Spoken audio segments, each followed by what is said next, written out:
अस्सलाम वालेकुम dear students. आज हमारा जो टॉपिक है वो है examples of cooling caused by the evaporation. In fact ये हमारा लास्ट लेक्चर है इस चैप्टर का। आज हमने पढ़ना है कि डिफरेंट टाइप्स ऑफ कूलिंग्स जो दरपेश होती हैं हमें रोज़मर्रा ज़िंदगी में जो कि इवैपोरेशन से होती हैं, कि वो सारी कूलिंग्स जो हमें रोज़मर्रा ज़िंदगी में पेश आती हैं और the examples of the cooling that are usually caused by the evaporation. Evaporation से कौन कौन सी एग्जाम्पल्स ऑफ कूलिंग हमें रोजमर्रा जिंदगी में पेश आती है वो हमने आज पढ़नी है। पहली तो हमने पढ़ना है पहली example, that is wearing cotton clothes in summer. चूंकि समर में हम कॉटन क्लोथ्स पहनते हैं, इस वजह से पहनते हैं कि हमें ज़्यादा स्वेटिंग होती है समर में। तो ज़्यादा स्वेटिंग होने की वजह से ये कॉटन जो है इसकी प्रॉपर्टी है कि वो वाटर को एब्जॉर्ब करता है, क्योंकि स्वेट एक किस्म का वाटर होता है, that's only a liquid that's usually been driven out by the body through the pores. So with the result of that this sweat जो है वो simply absorb होता है cotton से, और this absorbed sweat from the cotton, as a result of that this cotton usually expose this sweat to the air, that's atmosphere। फिर ये expose करता है ये कॉटन क्लोथ हमारे स्वेट को एटमॉस्फेयर में। So this with the result of that we can say it usually gets exposed to the atmosphere. तो हमारा जो सरफेस एरिया होता है वो बढ़ जाता है।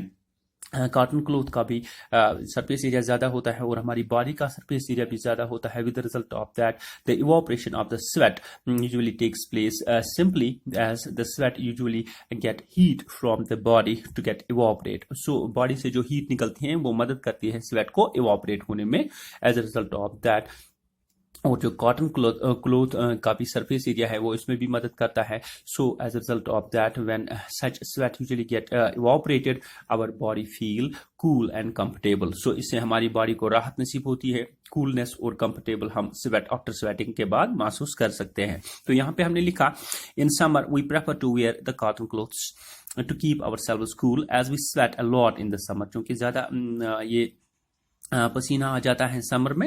As cotton is good absorber of water, चूंकि कॉटन जो है वो एब्जॉर्बर है, गुड एब्जॉर्बर है वाटर का, मतलब वाटर को जज़ब कर लेता है। So it absorb sweat from the body, sweat को एब्जॉर्ब करता है and expose to the air that's atmosphere, फिर एटमॉस्फेयर को एक्सपोज करता है। So due to increase in the surface area, क्योंकि हमारा सरफेस एरिया ज़्यादा होता है, बॉडी का भी सरफेस एरिया ज़्यादा होता है और इसके अलावा कपड़े का भी, दैट्स मीन्स द कॉटन का सरफेस एरिया ज़्यादा होता है। तो स्वेट इवैपोरेट्स बाय एब्जॉर्बिंग हीट, क्योंकि स्वेट जो है वो एब्जॉर्ब करता है हीट बॉडी से और इवैपोरेट हो जाता है। As a result of that the body feel coolness and comfortability. So we can say this is the first example how cooling is caused by the evaporation. So यहाँ पे main role जो हुआ है वो evaporation का हुआ है, और यहाँ पे जो प्रोसेस हासिल हुई है वो है कूलिंग। जो इफेक्ट हमारा है वो कूलिंग हासिल करना है वो हमें हासिल हुई है पहले एग्जांपल में। तो दूसरे एग्जांपल पे आएंगे, that sprinkling water on the ground और रूफ इन समर। क्योंकि गर्मियों में हम अक्सर देखते हैं कि हम पानी का छिड़काव करते हैं अपने आंगन में, अपने रूफ पे, या क्योंकि हम गर्मी से बचना चाहते हैं। असल में क्या होता है कि जब ये पानी हम ज़मीन पे या अपने रूफ पे गिराते हैं तो विद रिजल्ट ऑफ दैट जो वाटर होता है, क्योंकि आउटसाइड हीट बहुत ज़्यादा होती है, तो ये वाटर इवैपोरेट हो जाता है, क्योंकि ये ग्राउंड से अपनी हीट जज़ब कर लेता है, जिसकी वजह से इसका इवैपोरेटिंग जो पॉइंट होता है वो बढ़ जाता है, फिर ये इवैपोरेट हो जाता है। And as a result of that जो सराउंडिंग एयर जो होता है वो अपनी हीट लूज करता है। As a result of that the surrounding air that loses its heat, as a result of that will feel coolness and the people feel comfortable. तो इस वजह से हमारी ये दूसरी एग्जाम्पल आ गई। यहाँ पे हमारी जो कूलनेस हासिल हुई वो बिकॉज ऑफ इवैपोरेशन हो गई। इवैपोरेशन कैसे हो गई? ग्राउंड से जो हीट इस वाटर ने हासिल कर दी वो इसको इवैपोरेट करने में मदद मिली। So with the result of that, the surrounding air, usually we feel cool after we sprinkle water on the ground and on the roof. यहाँ पे लिखा हमने During hot summer evening or the morning, the people sprinkle water on the roofs or the ground in front of their houses. ये अभी हमने पढ़ा। The water evaporates by absorbing heat from the ground. ये water जो evaporate होता है नीचे से, ये ground से heat हासिल करने के बाद evaporate होता है। And the surrounding air by losing, और ये surrounding air भी गर्म होता है, वहां से भी heat हासिल कर लेता है। By losing heat, the ground becomes cool. फिर जब ये heat लूज करता है ये ग्राउंड, तब ये ग्राउंड कूल हो जाता है and feel comfortable and people जो है वहां पे जो इर्द गिर्द होते हैं या इस घर के लोग होते हैं वो फील कंफर्टेबल करते हैं. So with the result of this is the second example of cooling that's caused by the evaporation. Third point पे आएंगे, that's perspiration. Perspiration keeps our body cool. Perspiration यहाँ पे होती है, हम ज्यादा जिम पे जाते हैं, एक्सरसाइज करते हैं, बहुत सारी एक्सरसाइज करते हैं. With result of that our body temperature usually gets rise. हम अपने आप गर्मी महसूस कर लेते हैं अपने अंदर, अपनी बॉडी के टेम्परेचर को हाई देख रहे होते हैं जब हम ज्यादा एक्सरसाइज करते हैं, ज्यादा रनिंग करते हैं और बहुत ज्यादा हमें पसीना भी आ जाता है. सो यहाँ पे अगेन वो बात होती है कि हमें जो स्वेट होता है वो इवापरेट होता है बॉडी की हीट लेके वो इवापरेट हो जाता है. And after losing the heat, जब हमारी बॉडी हीट लूज करती है और हमें कूलनेस महसूस होता है. That's how we have written over here. That's very much simple. This is like that. अब first one, on hot summer, the day after doing exercise, the temperature of the body tends to rise. So due to increase in the temperature, where body gives out sweat. चूंकि temperature ज्यादा होता है तो हमें पसीना आता है. So when sweat evaporates, it absorbs heat from the body. चूंकि evaporation के लिए, इस sweat को उड़ने के लिए हमारी heat चाहिए, जो हमारी body की heat चाहिए, जो इसे body से मिलती है, फिर evaporate हो जाता है और हमारी body coolness और comfort महसूस करती है. This is the third thing that we have. We here get the cooling by using the process that's called as evaporation. That's good. Now the fourth one, that surgeons often spray some ether on the skin before minor surgery. चूंकि यहाँ पर surgeries होती है, minor surgeries होती है, major surgeries होती है, लेकिन माइनर सर्जरीज जो होती हैं, मतलब छोटी छोटी जो सर्जरी होती हैं, उनमें क्या इस्तेमाल होता है? यहाँ पे सर्जन इस्तेमाल करते हैं इथर को स्किन पे इस्तेमाल करते हैं. जब हम स्किन पे इसको डालते हैं, with result of that this ether जो होता है वो इवापरेट हो जाता है, वो बॉडी की हीट लेके इवापरेट हो जाता है. तो वो बॉडी पार्ट जिस पे सर्जरी होती है वो बहुत ही ज्यादा कूल हो जाता है. With result of that the patient do not feel any type of pain when he got surgery at that point. तो हमने लिखा कि surgeons spray some ether on the skin before surgery as ether have a very low boiling point 308 kelvins. क्योंकि ether का boiling point सबसे कम होता है 308 kelvins, so it evaporates quickly. So ये जल्दी ही, जैसे हम इसको मतलब किसी हिस्से पे डालते हैं तो evaporate जल्दी हो जाता है, और जो heat evaporation के लिए इसको जरूरत होती है वो उसी पार्ट से, जिस्म के उसी पार्ट से लेता है. So with the result of that part usually feels very much cool. So with the result of that, the temperature of the skin becomes so low that it feel almost numbness.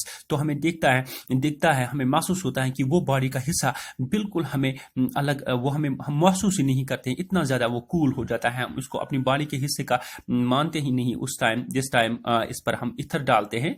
So with the result of that we can say the patient usually feels very much less pain. तो उसको वहां पर वो pen महसूस नहीं होती है during surgery because ether usually got all the heat from that very part of the body. Similarly, जो बहुत सारे players होते हैं, उनको जब इंजरीज होती हैं तो उनके उस इंजरी पर एक किस्म का केमिकल डालते हैं, that's called as ethyl chloride. यहाँ पे लिखा है हमने इथाइल क्लोराइड डालते हैं उसको, और उस पर वो उसका 12.5 इसकी बॉइलिंग पॉइंट है, दैट्स 12.5 सेंटीग्रेड.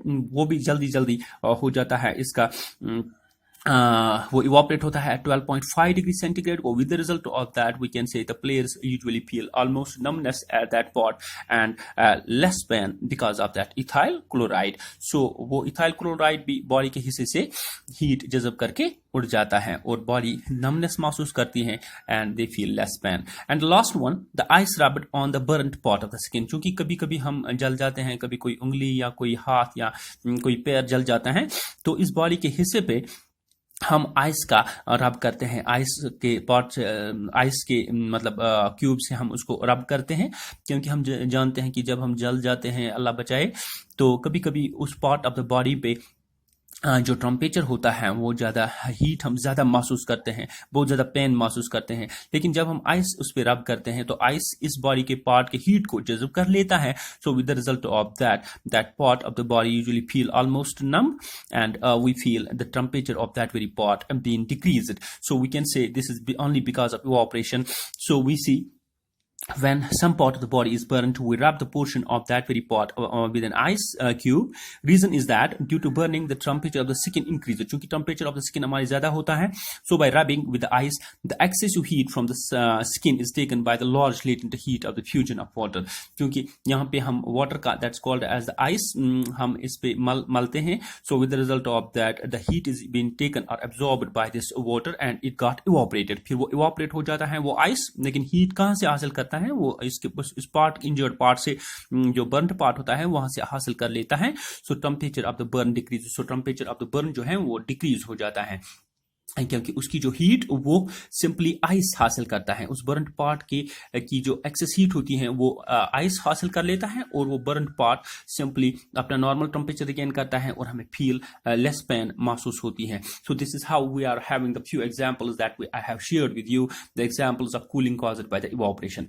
अब हम लास्ट टॉपिक पे आएंगे, जो हमारा सब टॉपिक है, दैट्स बॉइलिंग एंड इवैपोरेशन. क्योंकि बॉइलिंग और इवैपोरेशन दो चीजें हैं जो हमने ऑलरेडी पढ़ी हैं, इनमें हमने डिफरेंशिएट किया है आज. पहली जो है बॉइलिंग में, boiling takes place at a particular temperature. क्योंकि बॉइलिंग पॉइंट जो होता है वो हर लिक्विड का अलग अलग होता है, तो it takes place at a particular temperature when the liquid is heated, जब हीट होता है. इसके बरक्स जो इवैपोरेशन होता है वो किसी भी टेम्परेचर पे होती है, because temperature, this evaporation can takes place at its own on all temperatures. किसी भी टेम्परेचर पे ये इवैपोरेशन होता है, लेकिन बॉइलिंग एक खास टेम्परेचर पे होती है, खास लिक्विड्स के लिए. हर किसी लिक्विड के लिए अलग अलग टेम्परेचर होता है बॉइलिंग के, लेकिन इवैपोरेशन के लिए जरूरी नहीं है कि खास टेम्परेचर हो वहां पे किसी भी टेम्परेचर पे evaporation होता है. The second point of differentiation between boiling and evaporation is boiling is a bulk phenomenon. क्योंकि boiling जो है वो bulk phenomenon है. यहाँ पे हम देख रहे हैं, यहाँ पे हम bulk से यहाँ पे bubbles rise होना शुरू होते हैं because of heat, और the formation of the bubbles of the vapor from the bulk of the liquid. क्योंकि bulk of liquid से जब कभी हम किसी चीज को हम बॉयल करते हैं तो हम देखते हैं नीचे से इसके बबल्स शुरू होना हो जाते हैं. This is the main phenomenon of boiling. While evaporation is simply a surface phenomenon. क्योंकि इवैपोरेशन जो सरफेस से होती है, यहां से नीचे से बबल्स यहां बनने शुरू नहीं होते हैं, तो it is simply the surface phenomenon, but this is the bulk phenomenon. And third one, though cooling is called during boiling. Boiling के दौरान कोई कूलिंग महसूस नहीं होती है, कोई कूलिंग नहीं होती है until it reaches the boiling point.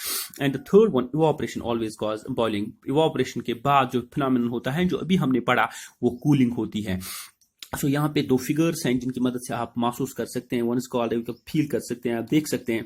One is called as the bubbles from the rise. This is simply the boiling. Boils में यहाँ पे बबल्स बन जाते हैं, और जो वेपर प्रेशर होता है वो बराबर होता है एटमॉस्फेरिक प्रेशर पे. ये हमने ऑलरेडी पढ़ा.